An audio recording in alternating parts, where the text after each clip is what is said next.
آئیے حج کا طریقہ سنتے ہیں۔ حج 5 دنوں پر مشتمل ہوتا ہے۔ جی ہاں ناظرین، حج جو ہے 5 دنوں کا ہوتا ہے۔ حج کے ارکان 5 دنوں پر مشتمل ہوتے ہیں۔ کون کون سے؟ 8 ذو الحجۃ الحرام، 9 ذی الحج، 10 ذی الحج، 11 ذی الحج اور 12 ذی الحج۔ آج ان 5 دنوں کے جو اعمال اور ارکان ہیں، آئیے ان کو ڈسکس کرتے ہیں۔ حج کا پہلا دن ہے 8 ذی الحج، اور 8 ذی الحج کو مکہ پاک سے، عزیزیہ سے دیوانہ وار پروانہ وار حجاج کرام مینا کی طرف جاتے ہیں، اور 8 ذی الحج کو حاجی نے مینا میں پہنچ کر مینا کے اندر 8 ذی الحج گزارنی ہے، اور وہاں پہنچ کر 5 نمازیں ادا کرنی ہیں۔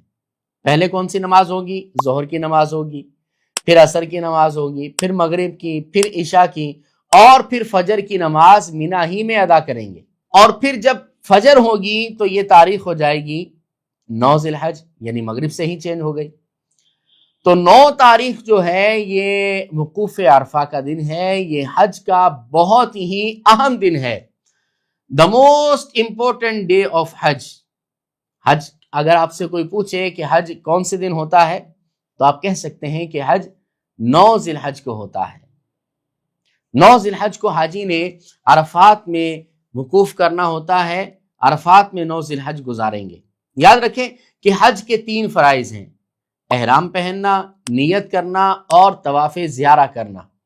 لیکن حج کا جو رکن اعظم ہے وہ وقوف عرفہ ہے۔ وقوف عرفہ کا وقت اس وقت شروع ہوتا ہے جب ظہر کا وقت شروع ہو جاتا ہے۔ جیسے ہی ظہر کا وقت شروع ہوگا، جتنے لوگ عرفات میں احرام پہن کر احرام کی نیت سے وہاں موجود ہوں گے، وہ سارے کے سارے حاجی ہو جائیں گے، وہ حاجی بن جائیں گے۔ لیکن یاد رکھیں کہ عرفات سے غروب آفتاب سے پہلے پہلے نکلنا جائز نہیں، یعنی مغرب تک وہیں رکیں گے۔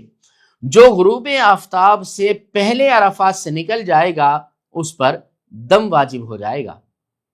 عرفات میں ظہر اور عصر اپنے اپنے خیموں میں پڑھنی ہے، ممکن ہو تو جماعت کروا لیں، لیکن غروب آفتاب کے بعد عرفات سے نکلیں گے۔ اب دیکھیں، یہ بھی اسلام کا حکم ہے، اسلام کی شان ہے کہ عرفات میں مغرب کا وقت تو ہو گیا، مگر عرفات میں مغرب کی نماز نہیں پڑھنی ہے، بلکہ کیا کریں گے؟ حاجی مزدلفہ جائیں گے، اور مزدلفہ میں جا کر مغرب اور عشاء ملا کر پڑھیں گے، مگر عشاء کا وقت شروع ہو جانے کے بعد پڑھیں گے، مغرب کے وقت میں نہیں۔ عشاء کے وقت میں مغرب اور عشاء ملا کر پڑھیں گے، اور اس کا طریقہ یہ ہوگا کہ پہلے مغرب کے فرض پڑھیں گے، پھر عشاء کے فرض پڑھیں گے، پھر اس کے بعد مغرب کی سنتیں اور نفل ادا کریں گے، اور اس کے بعد پھر عشاء کی سنتیں، نفل اور وتر وغیرہ ادا کریں گے۔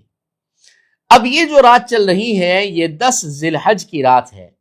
یہ رات مزدلفہ میں گزارنی ہے، عبادت میں گزارنی ہے، بڑا بارونق پرکیف وہاں کا سما ہوتا ہے۔ یہاں فجر کی نماز پڑھنا یا فجر کے وقت میں یہاں ہونا ضروری ہے، کیونکہ مزدلفہ کے وقوف کا جو وقت ہے یہ اس وقت شروع ہوتا ہے جب فجر کا وقت شروع ہوتا ہے۔ اب 10 ذی الحج یہ عید کا دن ہے، مگر حاجی کی عید تو کمال کی عید ہوتی ہے، اللہ ہمیں بھی عطا فرمائے۔ 10 ذی الحج کو حاجی نے 3 کام کرنے ہوتے ہیں، اور ان تینوں کاموں میں ترتیب سیکوینس ہونا ضروری ہے۔ وہ 3 کام کون سے ہیں؟ سب سے پہلے حاجی نے رمی کرنی ہے، اور اس دن صرف ایک ہی شیطان کی رمی کی جائے گی، یعنی بڑے شیطان کو رمی کی جائے گی، اسے کنکر مارے جائیں گے۔ دوسرا کام جو آج کرنا ہے 10 ذی الحج کو، وہ قربانی کرنی ہے، اور تیسرا کام قربانی کے بعد حلق یا قصر کروانا ہے۔ اس میں ترتیب ناظرین بہت ضروری ہے۔ اگر قربانی سے پہلے ہی حلق یا قصر کروا دیا تو اس پر دم ہو جائے گا، اس کی پھر الگ شرعی مسائل کی صورتیں بنتی ہیں۔ اب جیسے ہی قصر یا حلق کروا لیا تو 10 ذی الحج کو احرام سے فارغ ہو جائیں گے، یعنی احرام اتر جائے گا اور احرام کی پابندیاں بھی ختم ہو جائیں گی، یعنی تقریباً 2.25 دن ہوئے ہیں احرام اتر گیا ہے، کیونکہ 8 ذی الحج کو احرام باندھا تھا اور 10 کو یہ اتر گیا ہے، تو نو ٹینشن ایٹ آل، پریشانی کی کوئی بات نہیں ہے، انجوائے کریں اور اللہ کا شکر ادا کریں۔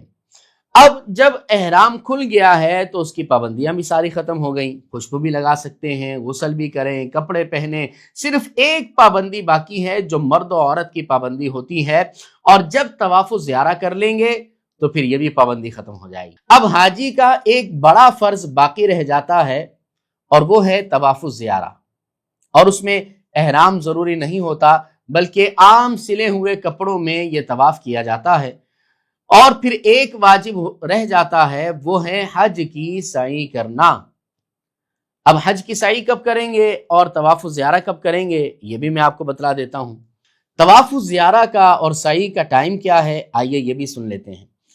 طواف الزیارہ کا ٹائم 10 ذوالحجۃ الحرام سے 12 ذی الحج کی غروب آفتاب سے پہلے پہلے ہے، یعنی تیسری عید کو مغرب کا وقت شروع ہونے سے پہلے پہلے طواف الزیارہ کرنا ہے۔ طواف الزیارہ کے بعد حج کی سعی ہوتی ہے اور وہ کبھی بھی کی جا سکتی ہے، 12 ذی الحج کے بعد بھی کر سکتے ہیں، البتہ بہتر یہ ہے کہ طواف الزیارہ کے ساتھ ہی کر لیں تاکہ ایک چیز پھر کمپلیٹ ہو جائے۔ اب 11 اور 12 ذی الحج میں حاجی نے 2 مزید کام کرنے ہیں۔ ایک تو جمرات کی رمی ہے اور اس میں تینوں شیطانوں کو کنکری مارنی ہے، اور ہر شیطان کو 7 کنکریاں مارنی پڑیں گی، یعنی ٹوٹل 21 کنکریاں ماری جائیں گی۔ 11 کو بھی اور 12 کو بھی 21 کنکریاں ٹوٹل ہوں گی، تینوں شیطانوں کو یہ کنکریاں 7 ماری جائیں گی۔ یاد رہے کہ 11 اور 12 تاریخ کو جمرات کی رمی کا وقت کب ہوتا ہے؟ ظہر کا وقت شروع ہوتے ہی رمی کا وقت شروع ہو جاتا ہے۔ ظہر کے بعد سے لے کر اگلے دن صبح صادق تک حاجی کبھی بھی رمی کر سکتا ہے۔ تو جب 12 ذی الحج کی رمی کریں گے تو یہ حج کے 5 دن مکمل ہو جائیں گے، اور یہ تفصیل آپ نے سن لی ہے۔ ایک مشورہ آپ کو دے دیتا ہوں کہ رمی کا وقت اگرچہ ظہر کے وقت شروع ہو جاتا ہے، مگر شروع میں چونکہ بہت رش بھی ہوتا ہے اور گرمی بھی کمال کی ہوتی ہے۔ مکہ مدینے کی گرمی کی بھی فضیلت ہے، اللہ وہاں کی گرمی کی فضیلت ہمیں عطا فرمائے، صبر بھی عطا فرمائے، لیکن آزمائش ہوتی ہے، رش بھی ہوتا ہے، گرمی بھی ہوتی ہے۔ علماء مشورہ یہ دیا کرتے ہیں کہ آپ ٹھنڈے ٹائم میں جائیں، یعنی مغرب عشاء کے بعد اگر آپ جاتے ہیں، جبکہ گرمی دن میں بہت زیادہ ہے، اور ہر سال خبریں آتی ہیں کہ اتنے لوگ جو ہے وہ آزمائش کا شکار ہوئے، بعض تو اس راہ میں قبول اس طرح ہو جاتے ہیں کہ شہادت پا جاتے ہیں۔ تو بہرحال اپنا خیال رکھنا بھی ضروری ہے، ہمارے نفس کا، ہمارا اپنے اوپر خود بھی ایک حق ہے، تو اپنے آپ کو آزمائش میں اس وقت ڈالنے سے اچھا یہ ہے کہ ٹھنڈے ٹائم میں جائیں، رش بھی چھٹ جاتا ہے اور آسانی سے پھر رمی بھی ہو جاتی ہے۔ یہ حج کے 5 دنوں کی تفسیر ہے۔ اللہ رب العالمین ہمیں حج مبرور کی سعادت عطا فرمائے۔